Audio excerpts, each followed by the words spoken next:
नोकर भरती महापालिकेची होत आहे. खऱ्या अर्थाने महापालिकेची नोकर भरती आणि परीक्षा जिल्हा महाराष्ट्रभर हे कुठेतरी अन्यायकारक आमच्या लोकांवरती आहे. आज या ठिकाणी संधी आमच्या लोकांना त्या ठिकाणी भेटली पाहिजे. तर कोणा नोकरी त्या ठिकाणी हवी असेल तर नवी मुंबईत येऊन नोकरी एक्झाम वगैरे देईल, पण आपण स्वतःहून त्या ठिकाणी परीक्षा घेण्यासाठी पूर्ण जिल्हाभर फिरतोय तर हे काय उचित त्या ठिकाणी नाही. आणि आमची लोक त्या ठिकाणी प्रश्न विचारत आहेत, त्या ठिकाणी त्यांच्यामध्ये शंका उपस्थित होत आहेत. आणि या दृष्टीने नवी मुंबई महापालिकेची जी काही एक्झाम असेल ती नवी मुंबईतच घ्यावी.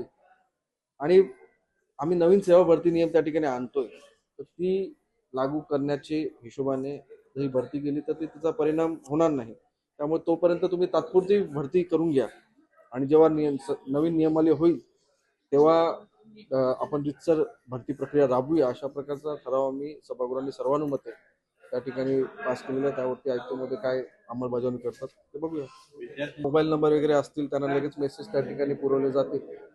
आणि त्या ठिकाणी फॉर्ममध्येच सांगितलं की कुठल्याही कारणास्तव परीक्षा वगैरे याआधी देखील अशी परीक्षा रद्द करण्याच्या घटना त्या ठिकाणी झालेल्या आहेत. त्यामुळे हे काय नवीन नाहीये. त्यामुळे अशा प्रकारचं आम्ही जर आमच्या नवी मुंबईच्या लोकांचं इंटरेस्ट त्या ठिकाणी साध्य केला नाही तर त्या ठिकाणी आम्ही सभागृहात येऊन काय फायदा.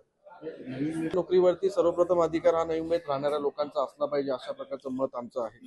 त्यामुळे त्या दृष्टीने आम्ही त्या लोकांना कसं न्याय भेटेल त्या दृष्टीने आम्ही निर्णय घेऊ. त्यासाठीच करण्यात आले, कारण की ज्युनियर इंजिनियर काही आपले इंजिनिअरिंग कॉलेजेस आहेत, डॉक्टर्स आहेत, आपण किती पास आउट झालेले आहेत. तर आज या ठिकाणी त्यांना संधी नाही भेटली तर ते राहतात, राहतात त्या ठिकाणी नोकरीवरती त्यांचा अधिकार असणे साहजिकच आहे. त्यांना कसं एक दिवस अगोदर आहे, त्यांना त्या ठिकाणी अनुकूल नव्हतं, कारण की एक दिवस अगोदर कसं करायचं आता त्यांना कठीण त्या ठिकाणी जाऊ शकतं. आयुक्त साहेब करतील असं वाटतं मला.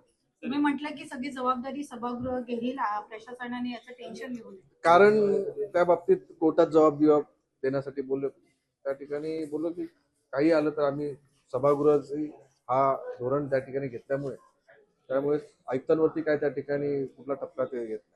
सर, उद्यानाच्या मेंटेनन्सच्या बाबतीत उद्यानाचा मेंटेनन्स हा एक गहन विषय नवी क्षेत्रात आहे.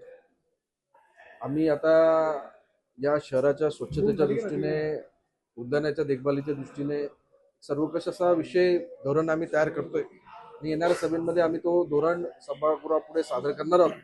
त्या माध्यमातून आपल्या नवी मुंबई शहर भारतातलं नंबर 1चं स्वच्छ शहर, फक्त नंबरमध्ये नाही, तुम्ही आम्ही सर्व प्रत्येक नागरिक बोलू शकेल की हा आमचं शहर खरंच स्वच्छ आहे, अशा धर्तीवर आमचे गार्डन खरंच चांगले आहेत, अशा बाबींवरती जाऊन आम्ही तशा प्रकारचं धोरण राबवण्याचा प्रयत्न.